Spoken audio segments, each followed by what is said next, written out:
Welcome to Power Yourself, where I talk about the most important topic in the world, you.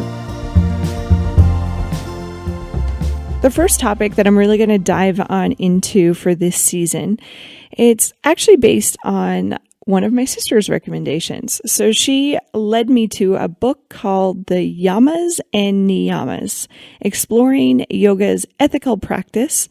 And the book is actually done by a lady named Deborah Adele. Okay, so Yamas and Niyamas. It's noted as being a spiritual guideline to the practice of yoga. So it's basically taking the yoga philosophy and turning it into a how to live, how to take what we do on the mat and live it throughout our daily practice. This book is broken into two sections. Half of the book is Yamas and half of the book is Niyamas. So there's 10 chapters in total. And my goal over this season is to address all of those chapters. So I'm not going to do it all in a row. Don't worry about that. I'm going to break it up with a lot more material throughout the season. But what I want to do is I want to touch on each of these 10 chapters. Now, some of the chapters will have their own dedicated episode.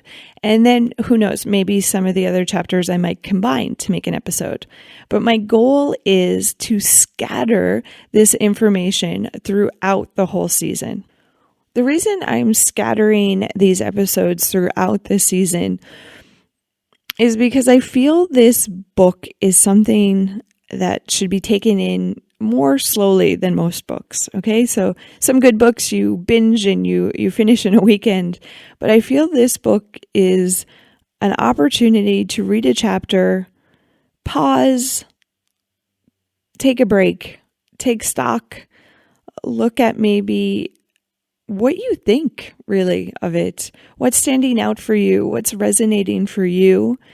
Take stock in your actions, maybe questioning yourself, asking yourself maybe questions related to each of the topics to really make sure you're showing up with that intention and actions the way you actually want to be showing up as in the world. So I feel it's a great opportunity here for self-reflection. And I don't feel that should be rushed. So I'm really going to take my time and really go over this material, like I said, throughout the season. Now, the reason I actually chose this book and why I really wanted to do so many episodes and dive so deep in it is because it really resonated with me, okay? It really spoke a lot of my truths. So a lot of the foundational ways that I choose as an individual to show up and really try to practice and be consistent with, I feel it explained it on a level I've never been able to. And the other thing was, so it really resonated in that way, but it also made me think. It made me think a lot. It made me question my definitions of certain words. It made me dig a lot deeper, and it made me have a different perspective than maybe I went in with. So anytime I come across something that really profoundly, it hits me, it connects with me, or it makes me question maybe the way I'm showing up, I really do my best to promote it in any way I can. Okay. So the goal always in mind is maybe it's going to be a tool that somebody else can use, and maybe it's going to make you question some of the stuff you do, or maybe make you really appreciate some of the actions you do. But nonetheless, I really feel it's a book that sparks that reflection piece. So like I said, if this could be used as a tool for anybody else, it definitely allows me to justify why I'm going to take up so many of the episodes and really go over the content. So really hoping that each of the topics, maybe you get something out of, or maybe just one stands out for you. But the topics that we will go into, so the first 5 we'll base on is the yamas, and that's Sanskrit for restraints. So yama is basically, we're looking at it as their restraints. And Deborah Adele talks about 5 of those. Okay, so she talks about 5 restraints that we need to really look at and need to take stock and question and just acknowledge how we're showing up as in the world. So those first 5, it's going to be nonviolence is going to be one, truthfulness, not stealing, non-excess, and non-possessiveness. But today, for part 1 of this series, we're going to go into the non-violence piece. So it was really interesting for me, especially on this chapter. I felt I had a really good understanding of what nonviolence was. So obviously I don't do harm to other people. So I felt pretty solid going in this one. And yet when I read it, it really stopped me in my own tracks. Because this whole nonviolence piece, it looks at violence to ourselves, so the internal process, and as well to other people, but not just in that physical aspect that I was maybe thinking, also in that psychological sense. So internally, are we hurting ourselves? And are we actually maybe triggering something or hurting other people in that aspect as well? One of the quotes in the book, it says, our ability to be nonviolent with others directly relates to be nonviolent within ourselves. So really looking at how we treat ourselves on that individual level is, intentionally or not, actually how we're going to start to treat people in our interactions, in our behaviors. So whether we might think that we're maybe not so kind to ourselves, but we're great with other people, this book really kind of questions, and it kind of makes you think, are you? Even if you think you are being really kind to other people, if you're not kind to yourself, then maybe we kind of have to take that step back and look at why we're not being so kind to ourselves and what kind of chaos or violence that actually might be creating in our own world. So I thought that was pretty cool. In each of the chapters, there's a whole bunch of key words that really try to allow a description, a really good definition of the specific chapter. So for nonviolence, some of the words used were courage, balance, powerlessness, and self-love. And then I think the last one that I'll touch on is help versus support. So just some of the key ones that really kind of allow us to walk away with maybe a wider definition or a wider view or a wider lens of what nonviolence is. So in the aspect of courage, they really kind of looked at having fear and doing it anyway. Because when we don't, when we have that fear and we allow it to last within us, maybe we're afraid to do something, maybe we're holding out, maybe we're afraid to interact with somebody. I don't know, it could be on so many different levels. But basically having that fear, it creates harm and a violence within ourselves. So one of the aspects of being nonviolent and practicing nonviolence was having that fear. That's normal, that's okay, but choosing to do things anyway. So that's why that courage piece jumps in there. So fear is not something that we can avoid, we can push down, or we can try to pretend it doesn't exist, but fear is natural, okay? It's a natural instinct that pops up for us. So for nonviolence, it's not about saying that we're not supposed to have fear. It's about looking at fear is natural. Fear is something that happens. And what do you do with that fear? Do you allow it to be a barrier? Do you allow it to withhold you from certain actions or behaviors or achievements? Or do you allow it to be there, exist, and choose to really lean into our courage, show up, and do what we want or do what we really feel we want to do anyway, even with that fear still existing. So really practicing that use of courage, almost pushing ourselves, questioning ourselves. why are we so scared?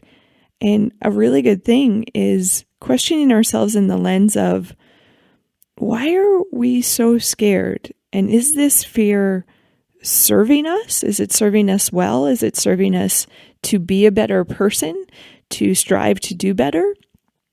Or is it actually withholding us from maybe achieving bigger things or finding our truer selves, maybe having the courage to tap into and try those actions or behaviors that maybe you've been longing to do, instead of allowing that fear to really manifest and stick and be a constant feeling in your life. So the next one that came up was balance. So really talking about that silence, that space, basically that inner peace within us. So it really connected nonviolence to balance. Are you quieting your mind? Are you listening to yourself? Are you taking that time to reflect and hear your inner thoughts? You know, that inner wisdom that is deep within all of us. I find some of the time we get so caught up in that rat race that exists around us, that craziness of life. I feel a lot of the time a common struggle is spreading ourselves too thin, trying to fit in too much. So this book, and particularly the chapter on nonviolence, it's really asking you the questions of, are you allowing space in your life? Are you allowing yourself to be quiet and to honor yourself and take time? Asking you questions like, what is your balance? Do you know what that is for you? Do you know what fits for you? Do you know what makes you feel balanced? And are you taking the time to figure that stuff out? So basically, looking at, are you going internal in a way? Are you allowing yourself to reflect and hear the thoughts in your mind instead of having to be busy? Because I find when we're really busy, sometimes we miss the whole experience. So really ringing through and kind of noting here the connection to nonviolence and to having balance within your life, that quietness. It's not about pleasing everybody. It's about, are you taking time for you? And I don't feel that's something that's going to be done overnight either. So I don't want to give any wrong expectations here. Balance, I feel it's something we continually check in with and see if it serves us and fits for us. And no one's going to be able to answer that but ourselves. But I think the question just becomes, are you taking the time to check in? Are you taking the time to sit with yourself and be with yourself to know what that balance is for you? Because sometimes it's so easy to get caught up in everything that's around us. So almost looking at that balance as a way that we can practice that nonviolence, definitely on that internal level. But think about it. When people you meet are balanced, how do they come across to you? Are they maybe more relaxed? Are they more, in a way, in control of their actions? They're not as frantic. They're not as reactive. So a way, once again, to create or spark that nonviolence within our society is, are you controlling your balance? Are you checking in and finding out what that balance is for yourself? Another one that was mentioned was the powerlessness. So that feeling of powerless, they talk about how it really leads to frustration, anger. Think about it. When you feel like you're absolutely ran out of options, you have nowhere to go, you have no way to move forward, that feeling of powerlessness, it just makes you feel stuck. It makes you feel lost in a way. So it asks, when we're feeling that powerlessness, that, guys, we can all connect with, we all understand. But it's about choosing to acknowledge that we're feeling it. And then once again, practicing that, taking this step back, looking at maybe past events in our lives that we've gotten through, all of the maybe monumental things in the past, or the really hard things that you look back on that maybe in that moment you didn't have a clue that you'd be able to get through it to the level that you did, but you did. And so it's about looking back at those things that you've gotten through in your life and allowing that to give you confidence and traction and, in a way, gratitude that you do have the skills. You do have the ability to be able to get through. So the powerlessness ones really connect with the story. And we talk a lot about a lot of this information in multiple episodes. But like I said, this book really kind of pieced it together. And for powerlessness, it really talked about, what's the story you're telling yourself? Are you allowing it to be maybe an opportunity for growth? Maybe if you're stuck, maybe if things didn't go the way you had planned, or the experience it wasn't exactly what you thought it would be, or maybe the result wasn't. Are you looking at it as a failure? Are you looking at it as an opportunity? Maybe an opportunity to find out things about yourself that you probably never would have. So when we feel stuck, what do you do with that?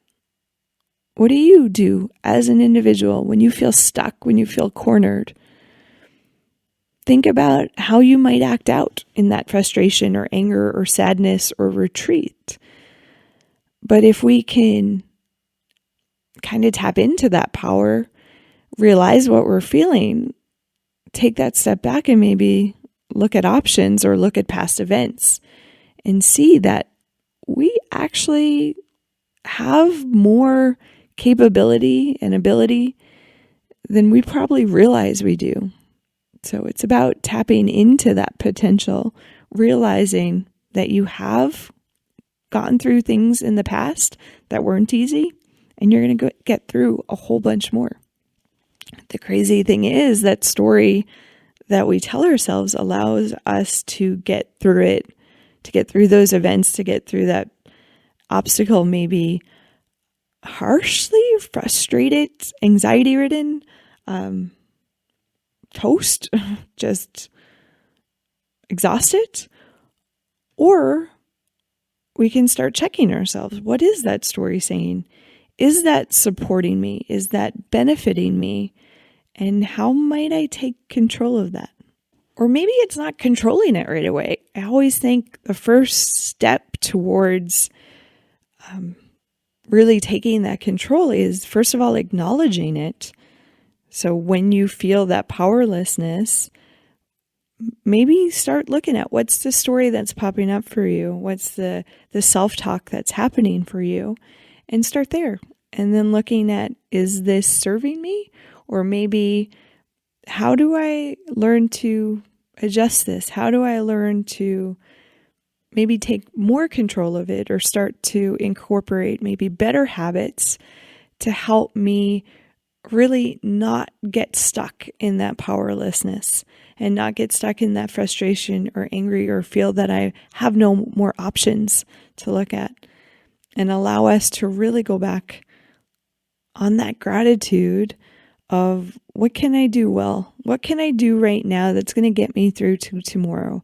What can I do right in this moment that's going to get me through to the next moment?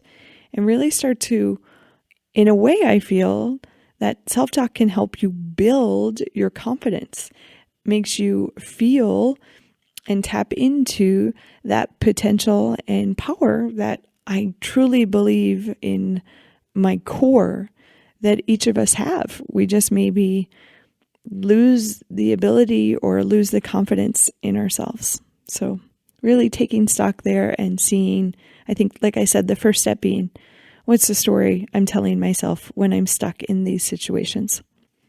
And then it becomes really easy to relate that back to the nonviolence piece. Because if you're allowing that chaos and that lack of confidence to really be at your core and really be your world, then just imagine for a second what that's going to create around you.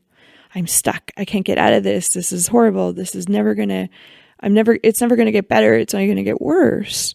And so think about how that's going to impact not only your own mood, okay, which is a big thing. It's going to impact your actions, maybe how you show up in your interactions, maybe how you show up and interact with yourself. So really looking at that self-talk as, once again, one of the recipes to really practicing that non-violence within our interactions with ourselves and our interactions with other people. Another big word that popped up here for the chapter within nonviolence was self-love.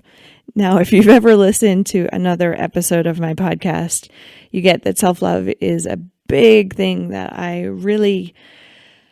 just try to talk about. I try to promote. I try to allow maybe you to question yourselves or create that space for you to question yourselves, because I feel it is foundational. It's foundational to that happier life, to that peace, to that feeling of joy, and the ability, I feel, to really be able to love on deeper levels that prior to me loving myself, it sounds cheesy, but honestly, I couldn't even fathom it being that way.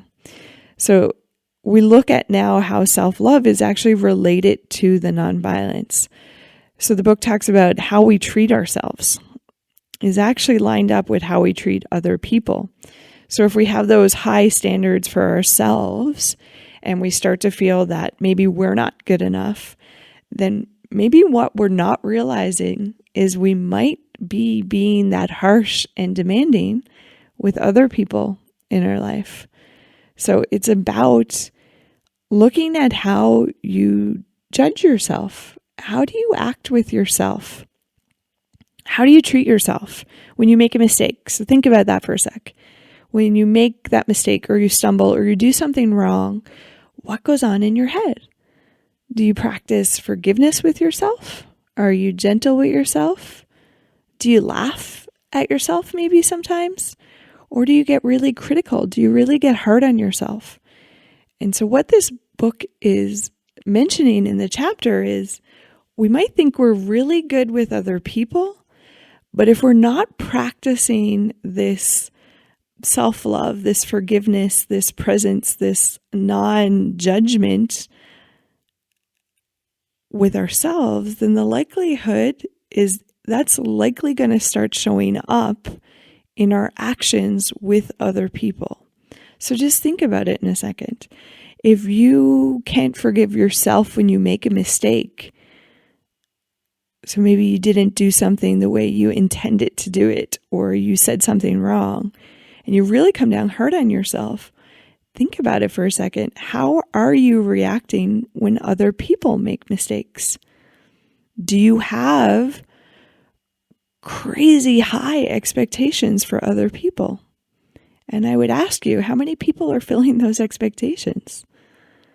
Big thing is we're all humans. I think, I mentioned it a whole bunch, but the human experience is we are going to make mistakes. And guess what? We're going to even make a whole bunch more on top of that. That's part of it.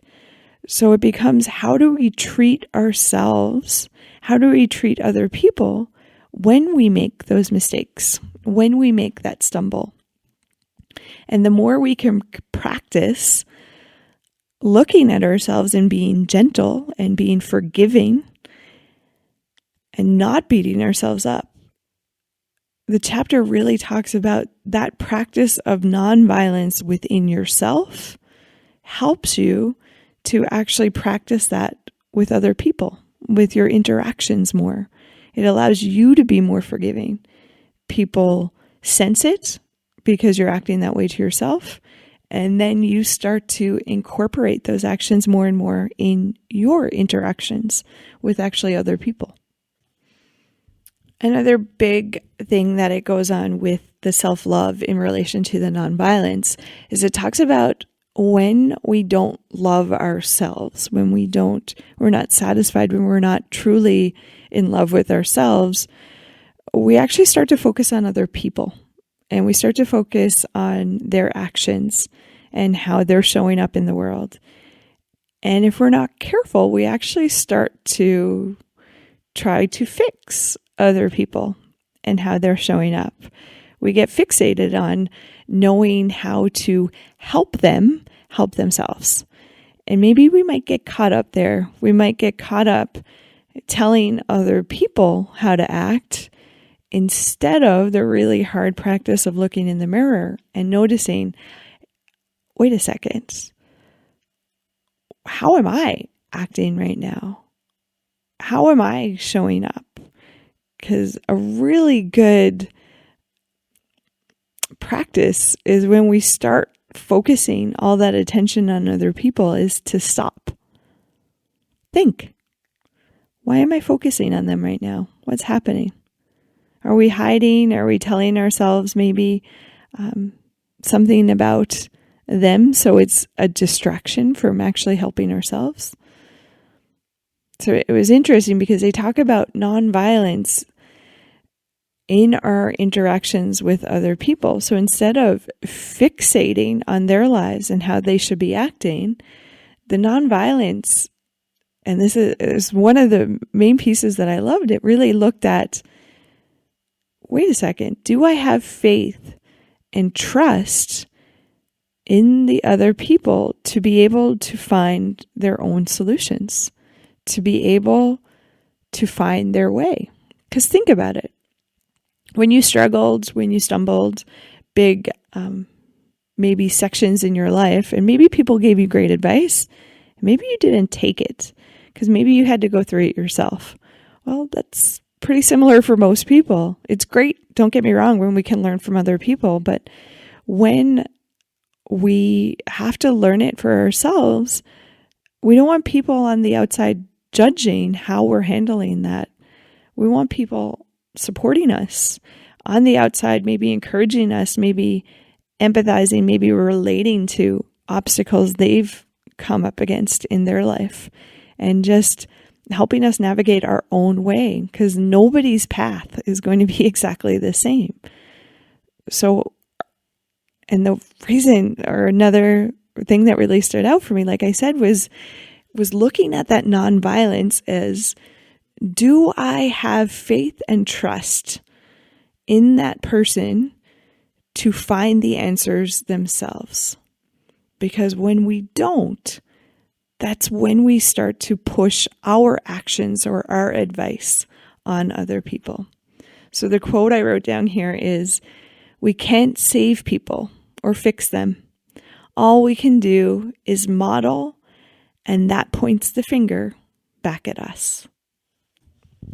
Which really branches off to the help versus support. So help, in the book, it really relates to, I'm one-upping somebody. I'm showing them how they should make their choices, what the right answer should be, even though I'm not in their situation and I can never exactly know what their situation is. So help in this aspect is really frowned upon, and it's looked at, is there a way that we can support each other? So not tell each other how to fix your life. Maybe just give advice of what you did in that situation. And remember, it's never going to be the exact same for other people.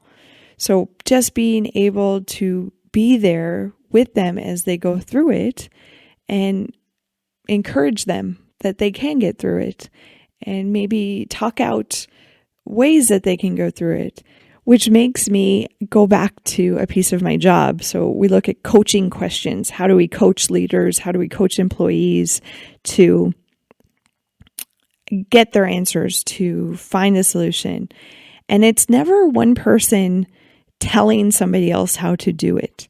It's about asking the right questions and helping that individual look inwards, because we have the answers. We just might not know exactly how to go about doing it.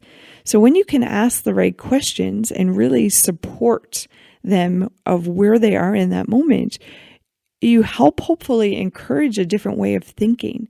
You help hopefully encourage an environment where they or us in that situation start to feel more in control. We start to feel that confidence that we can progress, we can make a change, we can get through this. We don't have to be told exactly how to do it by somebody else. So in a way, really lining up again with the next one, which is compassion.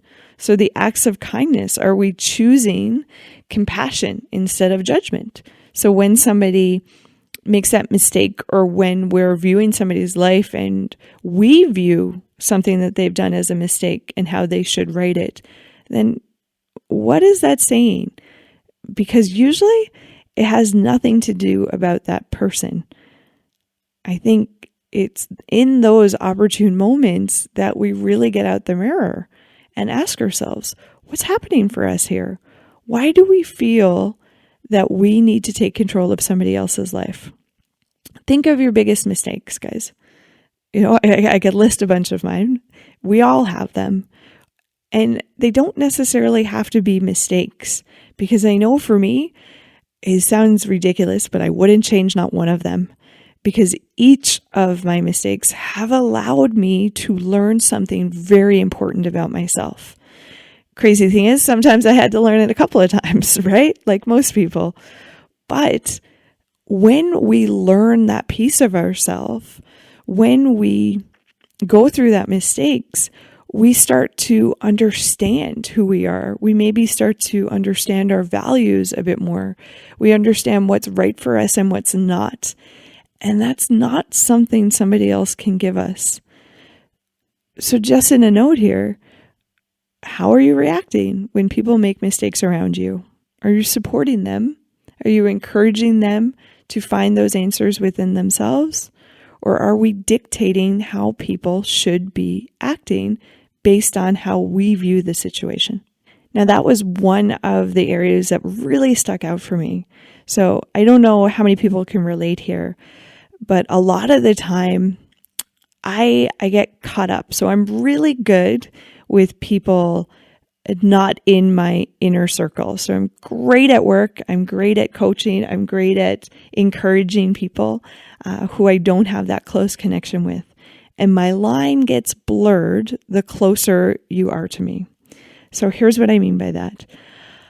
I feel a certain attachment, or a certain, maybe I should be doing more. I could be helping more. What else could I be doing to help them?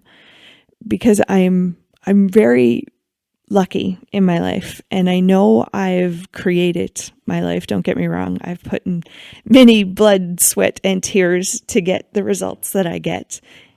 And it's like anybody, we have our good days and our bad, but in the majority, I feel very privileged to how my life is laid out. And I truthfully want that for everybody. And I feel when people are closer to me, I find it hard. I find it really hard to see the struggle. And I just want to help them get through. And I want everybody to feel what I know is possible for everybody to feel. And I get really passionate about that. So my area here that allowed me to kind of really take that step back is, whoa, Jill, it's not about me right now. It's about how can I support them best as they find their way through, because they're the only way that knows their unique way through. And so maybe it's not about telling people how to do it. It's really almost taking a note from my professional life instead. And how can I encourage those conversations so that people get to find their own path? Because nobody has all the answers, and definitely nobody has anybody else's answers. So for me, in this particular section, I I really took a step back and I started to analyze, how am I treating the people closest to me? Am I maybe trying to push in a certain direction when maybe people aren't ready for it? Or better yet, maybe it's not their way, and that's okay. So I don't know if you guys can relate to that, but for me, it was a big takeaway. And really looking at that nonviolence piece is, it's not about creating that violence in the relationship or within ourselves or within each other. It's about supporting each other. It's about encouraging and allowing each other to find our own unique way. And how are we doing that for each other? So just an opportunity, guys, to sit back, take it in for a second. How are you helping other people when maybe they're struggling? Are you jumping in to help and maybe show them exactly what they should be doing? Or are you, maybe as the book says, are you supporting them through it? Are you encouraging them? Are you hopefully encouraging them to find those answers and that confidence within themselves? Nobody needs a superhero to come save them. That's the crazy thing. We all can be that superhero for ourselves. So it's, are we supporting each other and holding space so that we can realize that for ourselves? After that nonviolence chapter, for me, it really made me look at nonviolence, not just on that society, that physical, am I being violent towards people or myself? It allowed me that psychological lens as well. Am I being nonviolent almost on a soul level within myself? Am I creating chaos? Or am I balanced and compassionate and self-loving inner? And now are my actions being that for other people? And am I promoting the nonviolence on that society level in that psychological way? Am I being more compassionate and practicing those I want to see, or those things I want to see in our culture?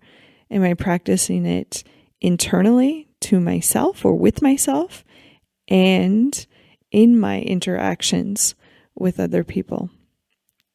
So this chapter really allowed me to redefine my definition, like I said, of nonviolence. It's not just focusing on my actions towards people and myself, but now expanding it to look at things like a lack of self-balance. What am I doing with my time and my energy? I like to believe I have a good balance. And am I spreading myself too thin? So really checking there. How am I getting my energy? Do I know how I get my energy? Am I doing those things for myself? That powerlessness in a situation, am I getting consumed with it? Am I getting consumed with being stuck? Or am I maybe relying on my past experiences to build that confidence in myself that I can get through those situations? Once again, fear. Am I allowing fear to really create that chaos within inside me? Or am I tapping into the courage, having the fear and still showing up and pushing through, really showing the courage? And the big one, the one that I think really made me take a lot more stock in this chapter, was that worry. How am I with worry with other people? Do I worry about how people, or how they're acting, what the results they're getting in their life? Because worry, it's not good. It's just one of those toxic feelings that it's not creating that balance and that nonviolence lifestyle. So when I'm creating that worry about other people, it's the remembering. How can I support them, allow them to go through their own journey and not dictate how they should go through that journey, or not give a list of things that they need to do to help get them unstuck? Getting stuck, I think, is one of our biggest life lessons, because having the ability to get ourselves unstuck, I think, is one of the biggest confidence builders we can do. And once we've done that, and we can repetitively look back and realize we've done that for ourselves, I feel that it creates a confidence and a love within ourselves that we start to trust in ourselves a little bit more. And maybe that shows up in our actions and interactions with each other. A big thing about a lot of this work is it's not something that's just achieved. You put the effort in, it's achieved, and it's all good. It's something that's continuous, and it needs to be consistent. And we need to consciously show up and put that effort in and hold ourselves accountable and really choose how we want to show up and how we want to practice. Just in regards to, just think about it. This whole episode was supposed to be, it's surrounded with that non-violence kind of approach. So just really looking at yourself right now as an individual, nobody else, just everybody get up a mirror and look at yourself. Nonviolence. How is my actions internally lining up with that? And then the nonviolence with other people and my relationships and my interactions. How am I showing up in regards to that nonviolence with other people? One of the many cool things I would say about this book is at the end of each chapter, it has questions for reflections. So things that allow you to question yourself or take stock or allow deeper reflection. So I'm going to make sure I read those off for each of the topics that we cover. So for the nonviolence, I have 4 of them, I think. So the 4 that I'm going to mention here today. So the first one being practice courage, doing one thing daily that you wouldn't do, something that maybe scares you and gets you excited about the fact that you're going to do it anyway. Try and see to acknowledge the difference between fear and maybe just the unknown. I think that's a great practice. So really tapping in to that courage and really pushing through that natural feeling of fear. Okay. Next question is guard your balance as if it's the most important thing in the world. Listen to your body. Do you need more sleep? Do you need more exercise, food, prayer, reflection? What is it? Explore whatever that balance needs to be for you. Take time, reflect, and then create it for yourself. Another, watch where you're running interference in other people's lives. Are you a fixer? Like I said, I know I am, especially with closer people to me, but really looking at, are you a fixer with other people? Look at what you might be avoiding in your own life to be focused or deflecting on somebody else's life. It's a big one. So maybe the practice, that reaction, once you notice that you're starting to analyze somebody else's life, put up that mirror. Why am I deflecting from myself right now? What's up? And guys, I get it. It's hard because if you're anything like me, I just want everybody to reach their potential, which I know everybody has so much potential when we don't realize it. And I always maybe get on the soapbox, as I say, about I just want everybody to tap into their happiness. And I think a big thing that I need to remind myself, especially with regards to this question, is, am I allowing them to do it on their time and not mine? So just something else to add to that. Last question. Pretend you are complete. No need to be more than exactly what you are. Look at the kindness and compassion you show for yourself during this time. Interesting. So instead of beating yourself up, maybe of where you should be or what you could have did, is really taking stock and being kind and compassionate with yourself and just pretending you are everything that you need to be. Because in reality, you are. You're everything you need to be in the moment that you're being it. And we evolve and we grow and we change. But in that moment, you are completely perfect where you need to be. So bringing more and more peace, hopefully, is what this does. Bringing more and more peace inside you, which allows you to project that nonviolence more and more outside of yourself. And that's going to be a wrap on this particular episode of Nonviolence.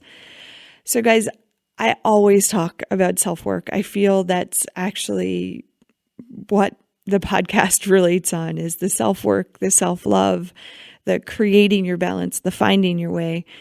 So maybe that's why this book really stood out for me. I just felt it aligned with what I truly believe in a core.